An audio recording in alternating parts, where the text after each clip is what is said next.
Meus irmãos, minhas irmãs, nós estamos celebrando o domingo da ressurreição, a maior festa cristã, porque é nesta festa que nós celebramos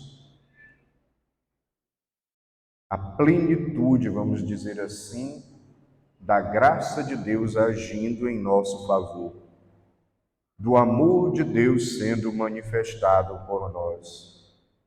É Cristo que, porque precisava ir aonde nós estávamos, na morte, assume a morte pela sua paixão e morte, para que através da ressurreição ele derrote a morte e nos devolva novamente a condição de participar da vida divina, condição que nós tínhamos perdido.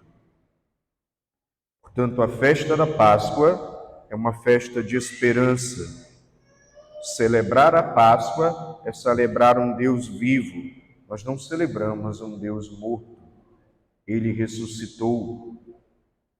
E, claro, também deseja que ele, ressuscitando por primeiro, nos resgatando da morte, vitorioso, quer também nos dar essa vitória e também, no fim dos tempos, nos conceder a ressurreição, do qual ele é o primeiro a realizá-la. E depois, em segundo lugar, ele deu essa graça à própria Virgem Maria.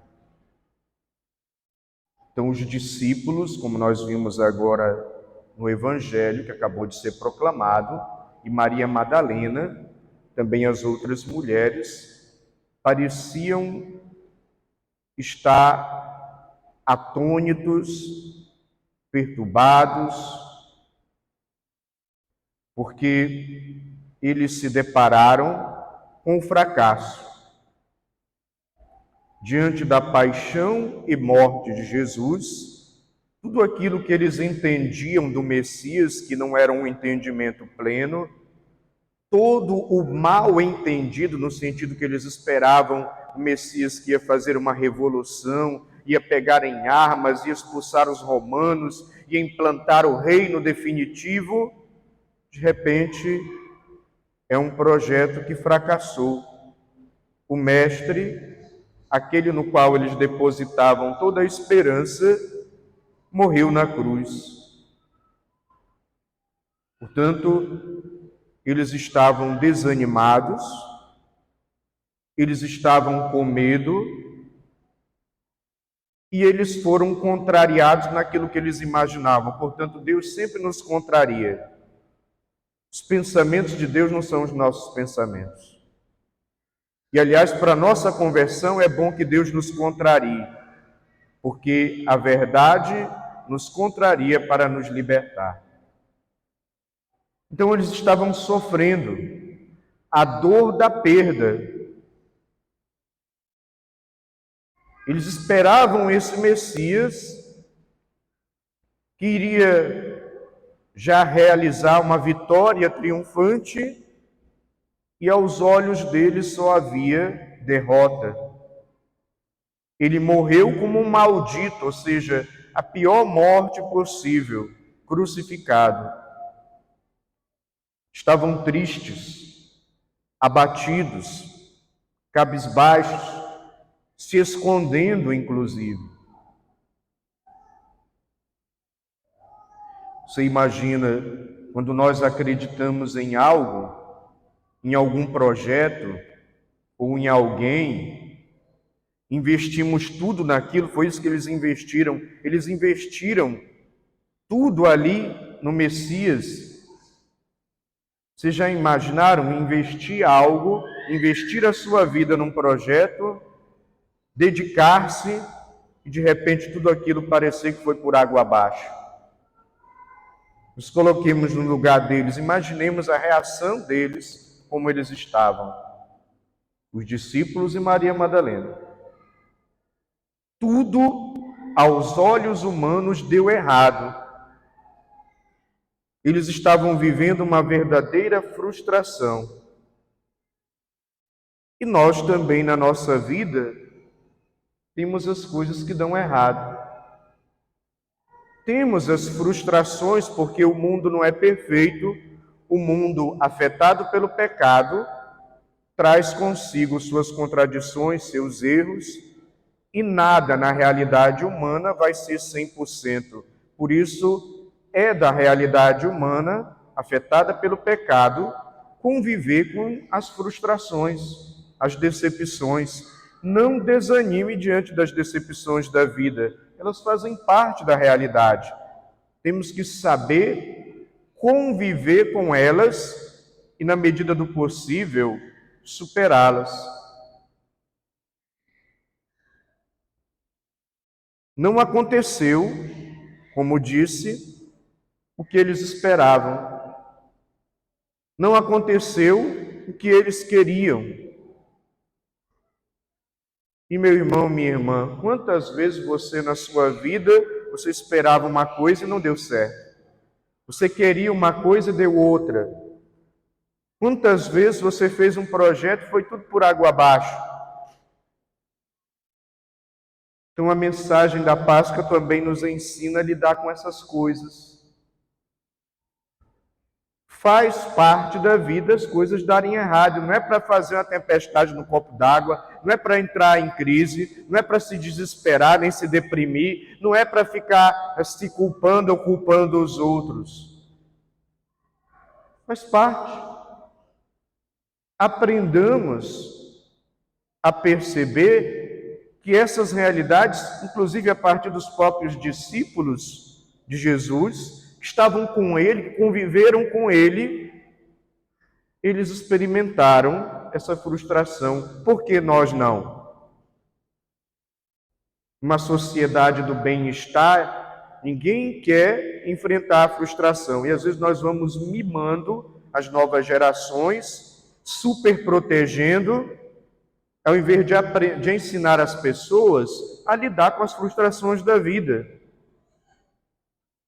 Porque se você não ensina as novas gerações a lidar com as coisas que dão errado, vai dar mais errado ainda.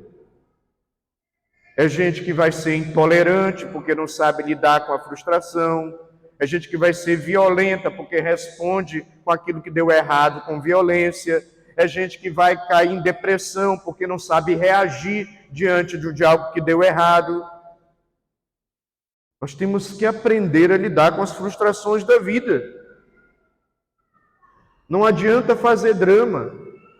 Claro que dói, claro que é difícil, claro que incomoda, eu não estou negando isso, mas com Cristo nós precisamos aprender a enfrentar, não desanimar, porque, inclusive, para a maioria dos discípulos naquele momento, diante do aparente fracasso, eles fugiram. Se você pegar a narração do Evangelho, o pessoal fugiu. Na verdade, quem ficou ali mesmo para valer foi São João. O resto fugiu. E Pedro o negou. E eu estou condenando os discípulos de Pedro? Não. Na nossa fraqueza, na nossa miséria, nas nossas dores, nos nossos limites humanos, na nossa humanidade fraca, afetada pelo pecado, muitas vezes nós vamos fraquejar, nós vamos fugir, nós vamos negar. Não se espante com isso. Não se escandalize, como diz um santo doutor da igreja, o santo conhecido como santo doutor da misericórdia, São Francisco de Sales, porque nós nos escandalizamos da fraqueza ser fraca. Quem é a fraqueza fraca? Eu e você. Não se escandalize das suas fraquezas. Se arrependa delas. Não desanime com as suas fraquezas, peça perdão delas. Não desista da caminhada por causa das suas fraquezas. Insista, continue se esforçando. Tanto nós ainda nos deparamos com todos aqueles acontecimentos da paixão, morte e ressurreição, com a notícia do suicídio de Judas. Por quê? Porque se desesperou, porque não confiou na misericórdia, porque não soube lidar com o problema, com a dificuldade, com os seus erros, com as suas falhas. Nós precisamos aprender a lidar com os nossos erros. Não é o fim do mundo se você erra. Não é o fim do mundo se você falhar. O mundo não vai acabar porque você tem pecados. Nós precisamos aprender a lidar com essas coisas, aceitar que eu falho, aceitar que eu tenho limitações para não me desesperar. E nessa aceitação, admitir sim o erro continua erro, a falha continua falha, o pecado continua pecado. Mas a partir de uma aceitação, me arrepender, ter calma, pedir perdão, confiar na misericórdia e continuar se esforçando. Meu irmão, minha irmã, porque falhar, nós sempre vamos falhar. Não tenha a ilusão de que você vai ser perfeitinho, certinho, certinha, até o fim da sua vida. Nós temos ainda muito para viver, graças a Deus. Espero que você passe dos 100 anos. E até lá você vai errar um bocado, porque a vida não vem com manual. Até lá você vai ter suas falhas, porque você não é perfeito, não é perfeita. Aceite isso para não se desesperar. Aceite isso para não desanimar. Aceite isso para não fazer como Judas, que no desespero se suicidou. Aceite as dificuldades da vida. Aceite as suas limitações. Aceite a limitação do outro. Não para se conformar, mas para aprender a lidar com aquilo com calma, com paciência, com resignação. E aos poucos trabalhar o que é possível trabalhar, porque vai ter coisas que você não vai conseguir trabalhar, você vai lutar a vida inteira com aquilo ali. Lembremos de São Paulo, apóstolo, quando ele escreve em uma das suas cartas, que ele pediu para Jesus tirar o espinho da carne, uma fraqueza que ele tinha, não sabemos o que era. E a resposta de Jesus para ele: basta-te a minha graça. Ou seja, caboclo, vai caminhar com essa fraqueza aí e confia em mim. Então nós temos que aprender a nos perdoar, nós temos que aprender a perdoar a nós mesmos e não desanimar.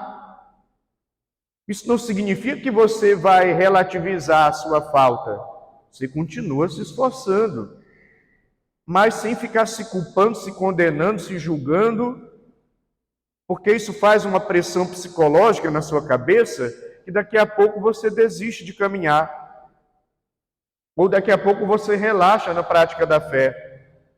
Ou então vira um fanático radical, que vai sofrer mais ainda, porque vive na base da cobrança e do julgamento de si e dos outros. Então o desespero de Judas não é referência para nós.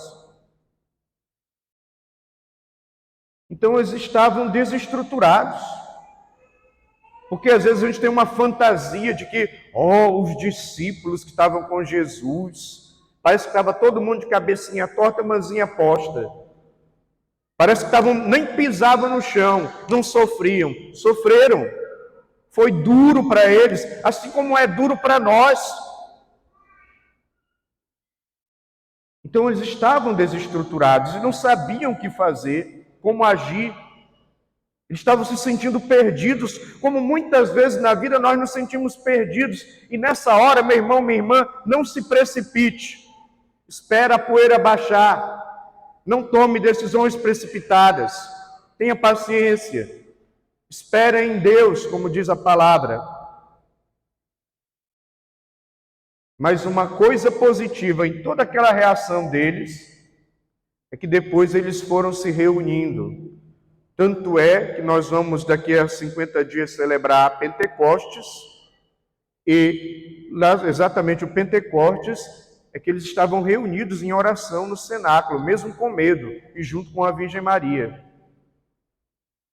Então eles se desestruturaram no primeiro momento, depois eles se apoiaram nas suas dores. Olha a importância de ser comunidade, olha a importância de ser família, olha a importância de ser amigos, olha a importância de ser fraterno, de ser irmãos. Eles se apoiaram uns aos outros na dor que estavam sentindo. Então foi positivo isso. Estavam orando, ou seja, não se dispersaram no barulho, não se desviaram do projeto de Deus. Eles ficaram se reunindo em oração, um apoiando o outro, um consolando o outro. Quem dera se nós católicos aprendêssemos a viver assim, em comunidade, em família, identificar a pessoa que está com problema ou até que caiu, e não para julgar e condenar, mas para nos ajudarmos. Como a gente precisa de conversão, porque a gente gosta sempre de apontar o dedo. Então hoje o mundo está vivendo de várias formas e maneiras a dor, a perda, a tristeza, o medo, o abatimento, frustrações mil, coisas que na minha vida, na sua vida não saíram como nós esperávamos ou como nós queríamos. Não é para se desesperar. Coisas que são dificuldades pessoais, coisas que são dificuldades familiares, coisas que são dificuldades nos seus relacionamentos. Não é para se desesperar. É para nos apoiarmos uns aos outros e todos nós apoiados em Cristo. Diante das doenças, das enchentes, dos terremotos, da violência, das pessoas que passam necessidade, da recessão econômica, do desemprego, dos problemas familiares, vamos nos apoiar, vamos colocar o Cristo no centro. Ele não quer nada disso.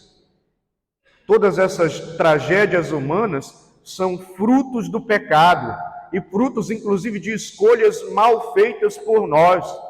Mas também não é para se desesperar por causa disso.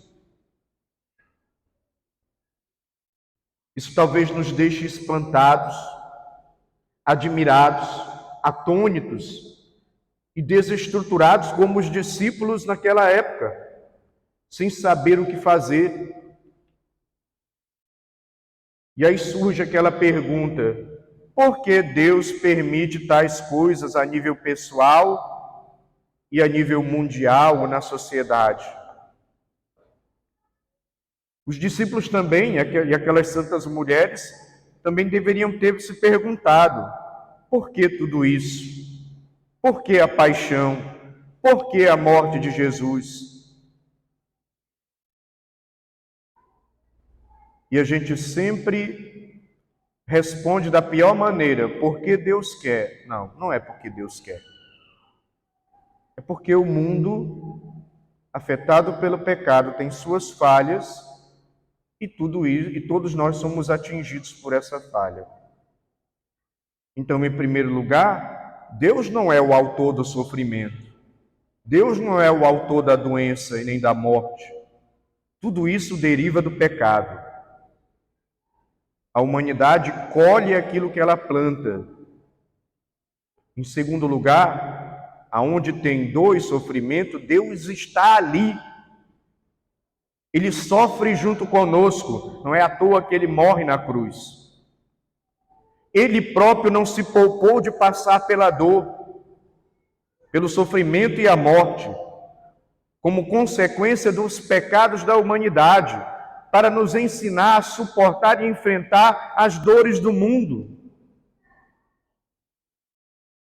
Porém, Ele assume as nossas dores, Ele assume a nossa morte, Ele assume todas essas realidades para nos ajudar a enfrentar o mal, para tirarmos do mal um bem maior, para, diante da derrota, enxergarmos uma vitória, assim como a cruz da derrota se torna a cruz da vitória, da superação, da vida nova nele, com ele e para ele. A última palavra é de Deus. A última palavra para a humanidade, para a nossa vida, é de Deus. Não é da morte, mas é de Jesus Cristo ressuscitado, com um corpo glorioso e transfigurado, vitorioso, que faz de nós também vitoriosos com Ele, a partir de uma luta no dia a dia. Em Cristo nós devemos reencontrar a nossa esperança, um novo ânimo, a consolação para as nossas perdas, a alegria diante da tristeza, a coragem diante do medo, o entusiasmo diante do abatimento. Diante da experiência da cruz, tomemos consciência da nossa fragilidade e o quanto nós necessitamos do auxílio de Deus e do seu amor, da sua verdade a nos conduzir. Porque o Cristo ressuscitado quer transformar a nossa tristeza em alegria, quer transformar a nossa fraqueza em fortaleza, quer transformar o nosso desespero em esperança. Basta que nós caminhemos com Ele. Eu espero que você esteja fazendo isso. Louvado seja nosso Senhor Jesus Cristo.